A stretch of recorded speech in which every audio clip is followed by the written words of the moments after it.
Voici une petite surface d'un tableau célèbre d'Ingres, la Grande Odalisque. Les ombres et les lumières modulent les reliefs sans qu'on perçoive la moindre discontinuité. La trace du pinceau est invisible. Voici maintenant une même surface choisie sur un tableau de Van Gogh, un autoportrait. Les contours de l'œil, le relief sont produits par des traits de pinceau séparés, bien distincts les uns des autres. Les ombres sont rendues par des traits bleu-vert, sans fusion entre eux. Pourtant, Van Gogh et Ingres ont travaillé de la même façon. Ils ont déposé l'une après l'autre de petites quantités de pigments dilués dans l'huile et ils les ont étalés sur leur toile. Ce dépôt de pigments, au sens propre, c'est la touche. Au sens figuré, c'est la façon dont le peintre se sert de son pinceau. La touche est une composante de son style, une sorte de signature identifiable. Van Gogh et Ingres, deux tendances opposées qu'on retrouve dans toute l'histoire de la peinture. Touche épaisse et apparente, Velázquez, Rembrandt. Touche lisse, rendue invisible, Botticelli, Léonard.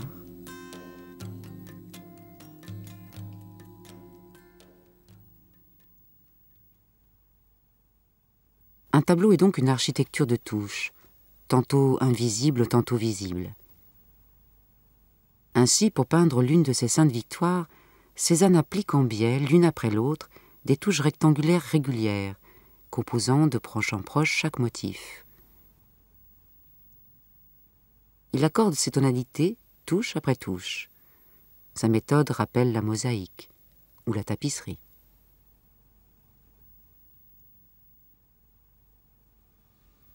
Cependant, la touche n'est pas la seule expression de la volonté du peintre.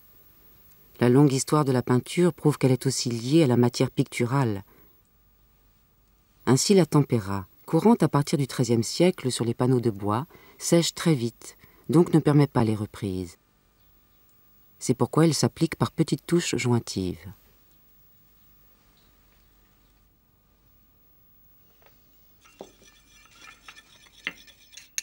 Dans la peinture à tempéra, les pigments sont mélangés à de l'eau et un œuf entier, ou seulement au jaune, qui servent de liant et renforcent l'adhésion au support.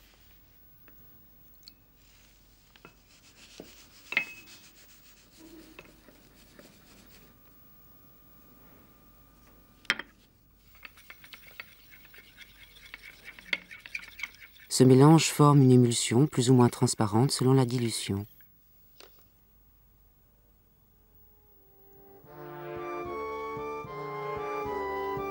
Dans la peinture byzantine, des artistes utilisant la tempéra jouaient avec un clair-obscur très marqué. Couleurs claires et couleurs sombres étaient posées côte à côte sans être fondues. Le peintre florentin Cimabue invente à la fin du XIIIe siècle des modulations subtiles, grâce à des tonalités nuancées et fondues.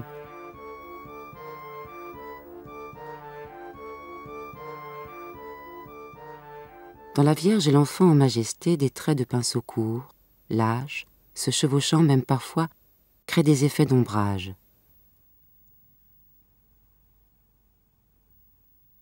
Cette œuvre imposante de plus de 4 mètres de haut sur près de 3 de large révèle une grande habileté technique. Dessin aux contours fluides, couleurs éclatantes et transparentes des ailes immenses des anges, composées de milliers de petites touches successives.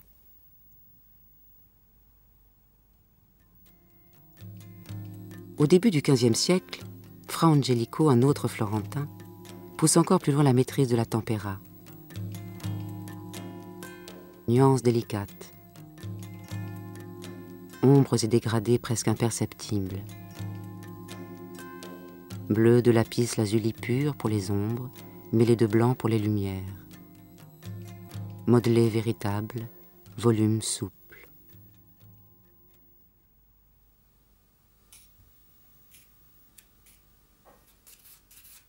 La tempéra est peu à peu remplacée par une technique qui va transformer la touche. En effet, depuis le Moyen Âge, on utilisait parfois de l'huile avec les pigments.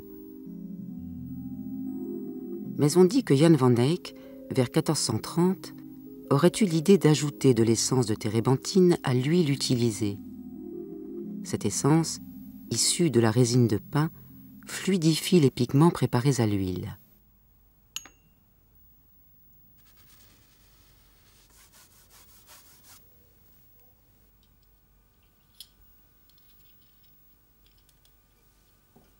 Les pinceaux alors utilisés étaient de forme cylindrique.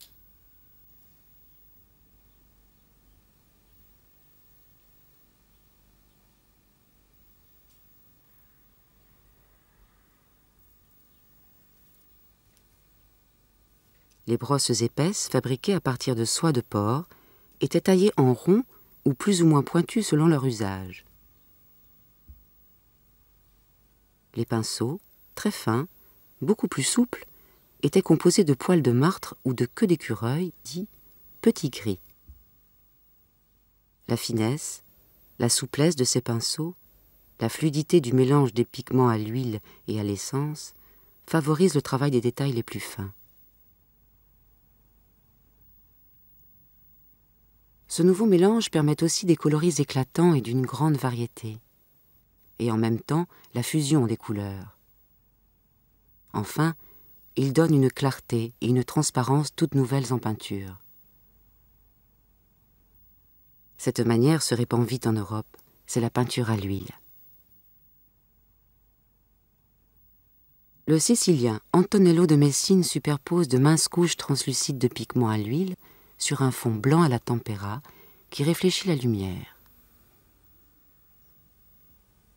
Ces glacis créent des effets de transparence et de lumière encore jamais atteints. Les portraits d'Antonello vont devenir des modèles pour la plasticité des formes, l'intensité de l'expression, la présence réaliste des personnages. Ainsi, dans le Christ à la colonne, la finesse et la texture des sourcils, des cheveux et de la barbe, la transparence et le reflet des gouttes sur le visage, les gouttes de sang, les pointes acérées de la couronne. Une telle peinture, très soignée, comme émaillée, nécessite un lent travail. Chaque trace de pinceau, chaque touche, doit être effacée comme pour tenir secret et invisible le travail du peintre. Pour cela, des pinceaux larges en poils de blaireau sont utilisés. Et pourtant, ce fini de l'exécution est précisément la marque de l'artiste.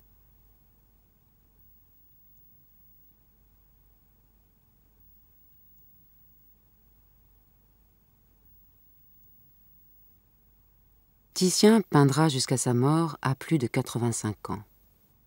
Mais son style et sa touche ont beaucoup évolué. Ainsi, dans son couronnement d'épines peint vers 1544, le détail du groupe central montre une matière épaisse. Le visage du Christ mêle glacis légers et glacis superposés, apportant de la profondeur aux carnations. Le trait est rigoureux, la couleur dense mais précise, le clair-obscur puissant.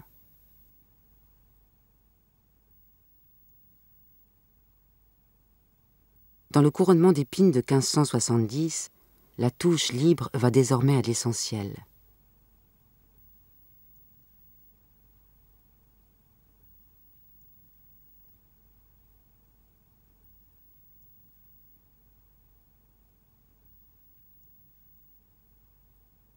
Les touches de couleur se chevauchent, se mêlent, s'entrecroisent. À coups de brosse large, Titien définit des formes qui ne prennent tout leur sens que lorsque l'on s'éloigne du tableau.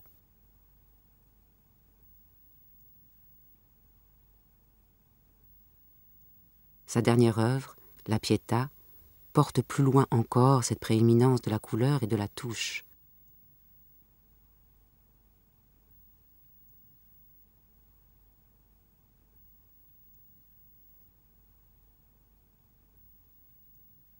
Seule la matière colorante définit les formes et les modelés. Les contours sont un peu flous, comme dilués par la lumière.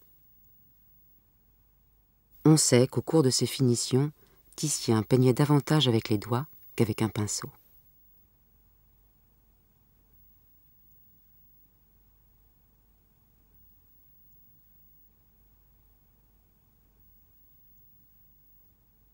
En opposition à cette manière, il y a toujours eu la tradition d'un rendu minutieux de la réalité. En témoignent les œuvres de certains peintres de nature morte du XVIIe siècle, comme Abraham van Beieren ou encore Peter Claes. La nature morte devient un rassemblement d'objets complexes ou de matières précieuses aux textures délicates, choisis souvent pour faire la démonstration de la dextérité du peintre.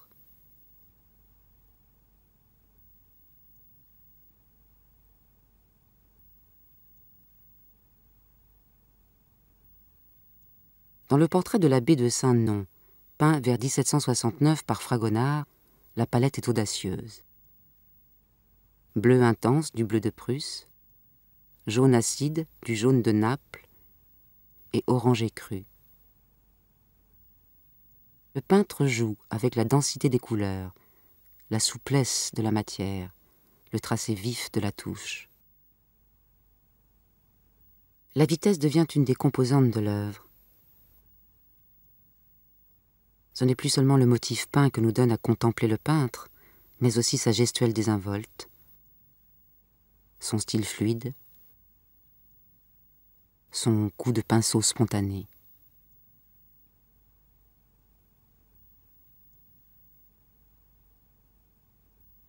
Les touches bleues et brunes ou les empâtements blancs portent la trace d'une brosse plate.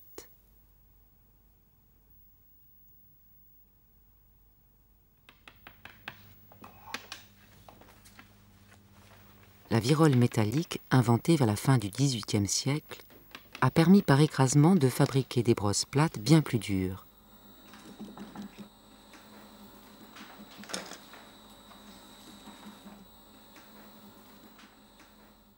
Au XIXe siècle, les partisans d'Ingres, reprenant le débat entamé au XVIe siècle, défendent la ligne et le lisse contre la touche épaisse et la couleur de peintre, comme Delacroix. Certains contemporains d'Ingres louaient la finesse du modelé, la lumière de la baigneuse de Valpinçon. Mais pour d'autres, son art était décadent.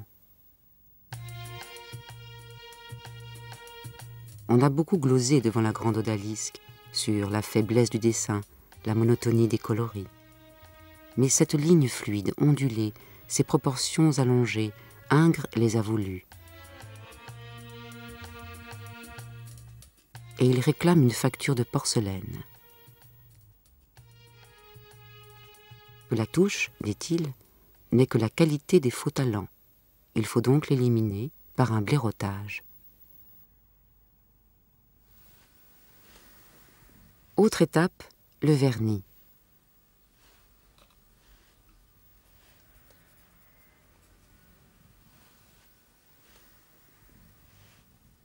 Il donne une matière émaillée très lisse.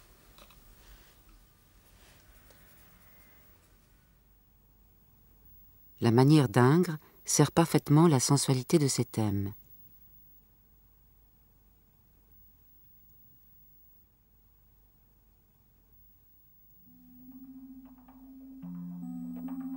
À l'inverse, Delacroix privilégie la touche visible.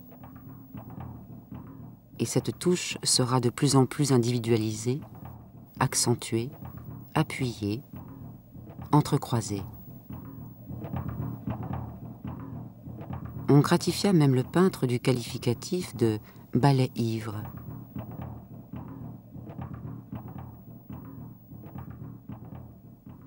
Dans son journal, pour caractériser son travail sur la couleur, il invente le mot « flochetage ». Ce sont, écrit-il, des entrelacements de tons, une sorte de tressage des touches.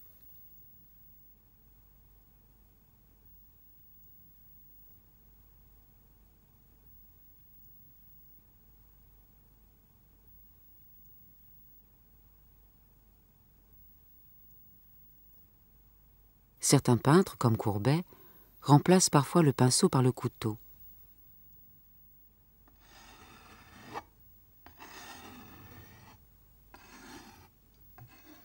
Le couteau, manipulé comme une petite truelle, permet de déposer la pâte sur la toile et de donner à la touche un aspect maçonné, avec des parties très lisses et des crêtes plus épaisses.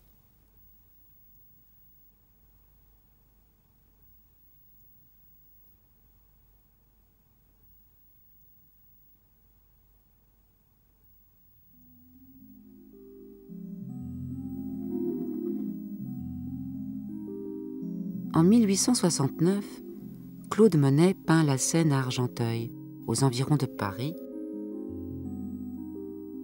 Il a entraîné avec lui son ami Auguste Renoir. Ils travaillent sur les mêmes motifs, choisissent des couleurs brillantes et claires.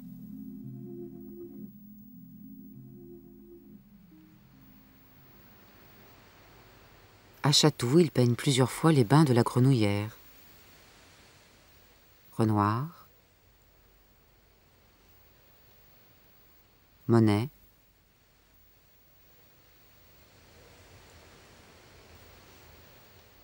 Renoir reste attaché aux personnages, aux animaux.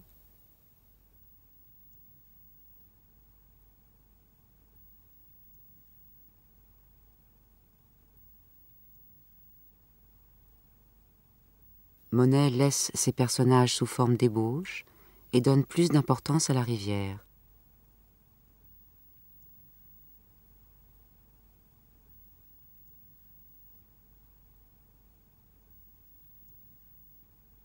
La touche est différente. Renoir mélange les tons sur la toile elle-même en touches épaisses, courtes ou courbes, parfois sinueuses. Monet divise ses touches en larges coups de brosse rectangulaires. Chez lui, la touche évoque la texture des choses, touches longues et continues, dessinant avec fermeté les barques. Touches plus courtes et horizontales pour l'eau, zigzags pour les reflets. La virtuosité de Renoir se révèle dans le rendu libre de la lumière. Une lumière diffuse donnant des contours légèrement flous.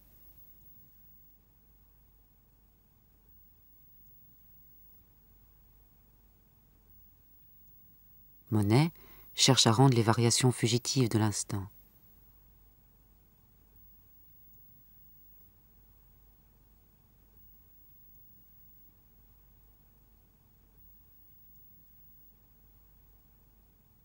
Chacun continuera à sa manière.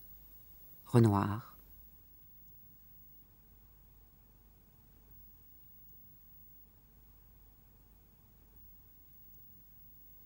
Monet.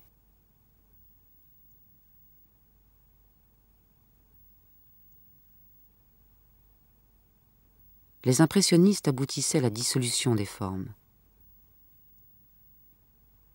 Seurat, lui, veut imposer une démarche scientifique inspirée des recherches du savant français Chevreul. La touche se réduit à de simples points de couleur pure, déposés à la pointe du pinceau. Seurat nomme cela le divisionnisme. Le ton est divisé en autant de composantes. C'est l'œil du spectateur qui, à distance, recompose la couleur.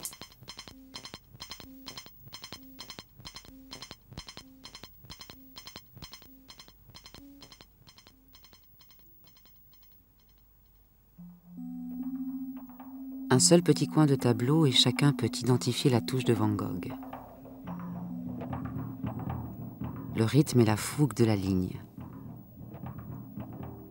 Les ciels bleus tournoyants, ce que le peintre nomme le grand tourbillon du cosmos.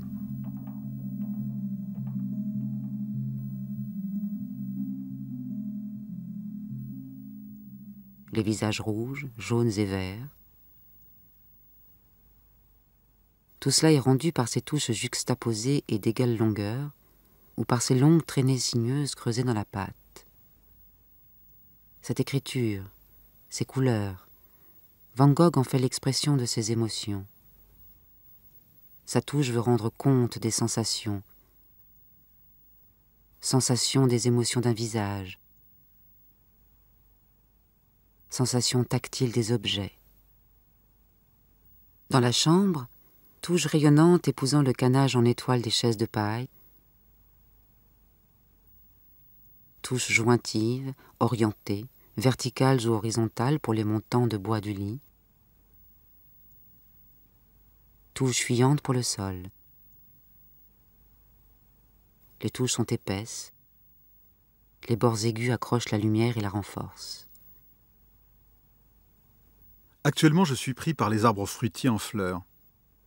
Ne suis aucun système de touche. Je tape sur la toile à coups irréguliers que je laisse telle quelle. Des empattements, des coins laissés totalement inachevés, des brutalités. Enfin, le résultat est assez inquiétant et agaçant pour que ça ne fasse pas le bonheur des gens à idée arrêtée d'avance sur la technique.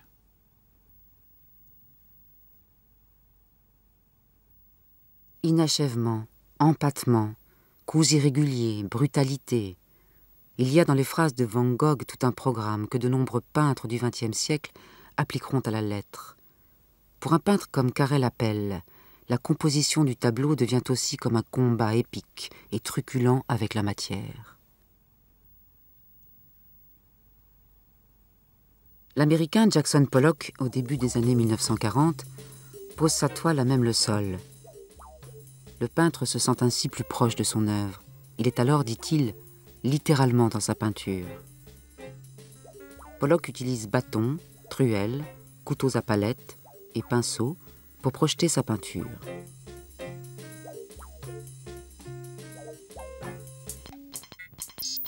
Il emploie aussi des boîtes percées de trous d'où s'écoule la peinture très diluée et fluide, technique qu'on appellera le dripping.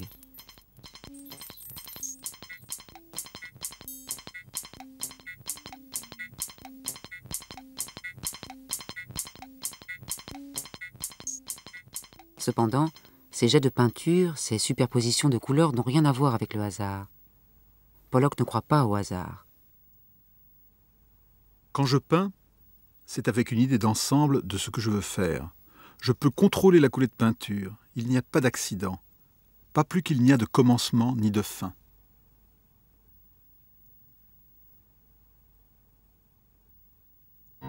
Dans la peinture du XXe siècle, l'idée de touche disparaît parfois. Par exemple, lorsque le peintre utilise des techniques qui bannissent la main même de l'artiste. Ainsi, les pinceaux vivants d'Yves Klein, où seuls les corps enduits de peinture engendrent le tableau. Mais la trace du pinceau réapparaît, même chez les peintres abstraits, souvent soucieux d'inscrire leurs variations dans la lignée des gestuelles anciennes.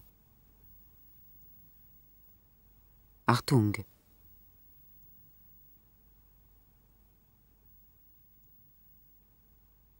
Dans son Vieil homme assis, peint en 1971, Picasso offre comme une synthèse de toutes les possibilités gestuelles de la peinture.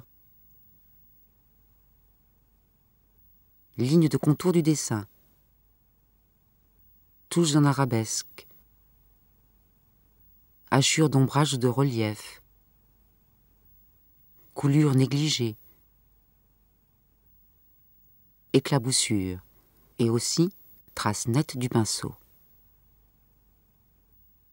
Cette trace de l'instrument, l'Américain Roy Lichtenstein a voulu l'exposer en pleine lumière. Il peint, en les agrandissant démesurément, des coups de pinceau. Une façon d'exposer dans toute sa crudité ce qui est la molécule élémentaire de la peinture, la touche.